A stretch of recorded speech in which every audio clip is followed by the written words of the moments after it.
You know, the worst thing you could do to a person is take away their peanuts. Okay. And I'm not going to do that. I'm just going to talk about what type of peanuts you should focus more on. Because if you end up buying the wrong type of peanuts or peanut butter, you may find that your health is going to suffer. There's this one ingredient in 80% of all peanut butter. You don't want it in your body. And if you eat the right type of peanut butter or peanuts, I don't think there's going to be a lot of health issues, but I recently started the carnivore diet just to test it out for a couple of weeks. From the elimination of the nuts, my bloating went away. So I'm not going back to peanuts. You can if it doesn't bloat you.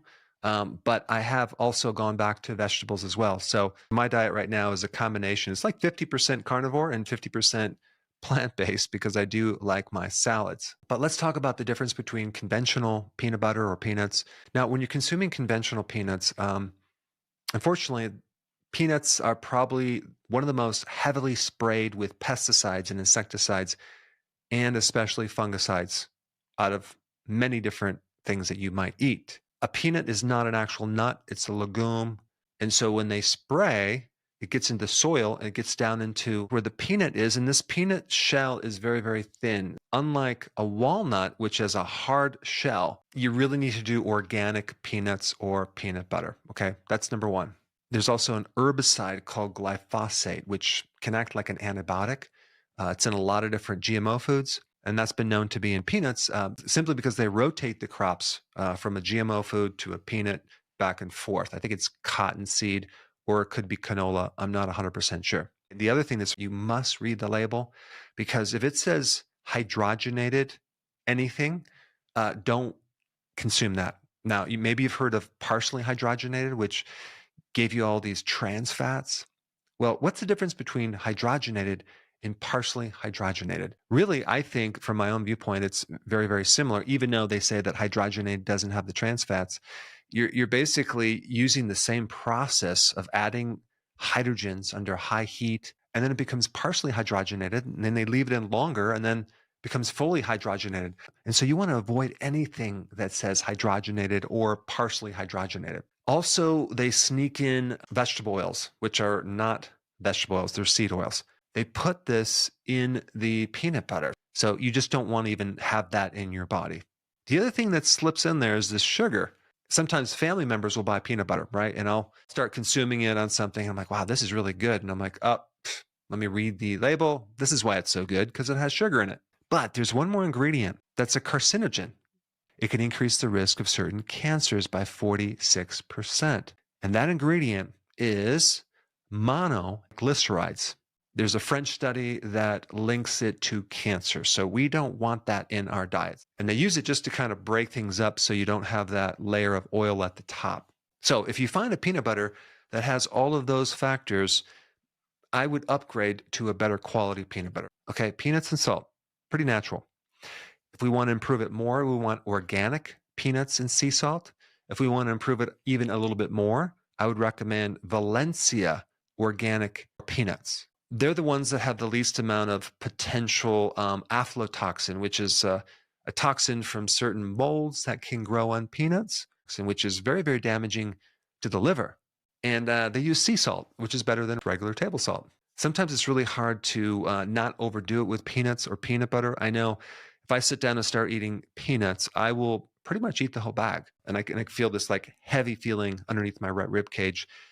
That's my gallbladder trying to digest these fats. One more point about peanuts and peanut butter. If you can have them with the meal, that's better than a snack, especially if you're snacking late at night, because anything that you consume of any significance as far as calories can spike the insulin. And if you're into intermittent fasting, nuts are a dangerous item to have around, especially late at night. Now, since we're on the topic of nuts, if you have not seen my video on walnuts, you might want to check that out. I put it up. Now, out of all the nuts, walnuts have something called ALA. That stands for alpha-linolenic acid, which is a precursor to EPA and DHA, which are the omega-3 fatty acids. But ALA itself has some unique benefits.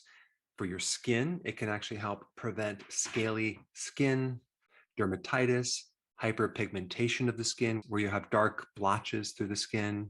It's also been known to prevent skin atrophy.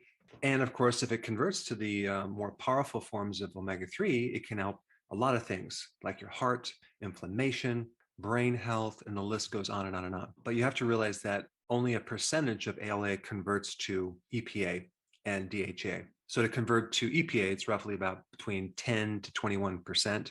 And then converting to DHA, we're only getting between 5 to 9%. Also, there's some interesting studies that show benefits for your cardiovascular system. Yeah, 7 out of 8 of the studies showed benefits to the endothelial wall of the inside of your arteries. Now, realize these studies were not on a lot of people. So, it's a correlation, but it's not proof that it can actually help your heart. Also, it was shown that there was a shift from small particle size LDL to large particle size LDL. And walnuts have folate, vitamin E, polyphenols, and they're low in lysine and high in arginine. Now, arginine can help increase growth hormone. It can help rid excess ammonia. So it's involved in the urea cycle. Also, arginine can increase nitric oxide, which is good for blood pressure and cardiovascular health. Here's the problem with walnuts. Most people eat them raw, and they have phytates, sometimes even more than grains, and they have enzyme inhibitors, so they can create bloating. However, the solution is to germinate the walnuts. So you'd soak them in water between 24 and 48 hours, and that will remove the phytates as well as the enzyme inhibitors. Of course, you're going to have to dry them out in the oven under low heats or a dehydrator. But the problem with phytates is that phytates block certain minerals like zinc, iron, magnesium. So our bodies can tolerate a certain amount of phytates, but if we're consuming too much, that can create a problem with the mineral absorption as well as our digestion itself. Now, as far as the enzyme inhibitors, it can inhibit pepsin, which is involved in protein digestion in your stomach. It can also inhibit amylase, which has to do with carbohydrate metabolism, as well as inhibiting trypsin in your small intestine. And this is why if you eat too many nuts, you're going to feel kind of bloated and you might have constipation. However, if you germinate the nuts, you'll have much less problem. Now, recently I've been consuming these right here, sprouted organic walnuts. And it's a really good brand, but I consume these after a meal and they're quite delicious and they don't create the bloating that normal walnuts can create. But apparently they germinate these for about 48 hours. And I'll put a link down below because when I find a good quality product that people work hard at creating, I promote it. Now, one little point, I would only recommend the plain, not the other ones, because the other ones have, I think, some honey, which I don't recommend. Now, if you haven't seen my other video I did on pistachios, let me put that up right here. Check it out.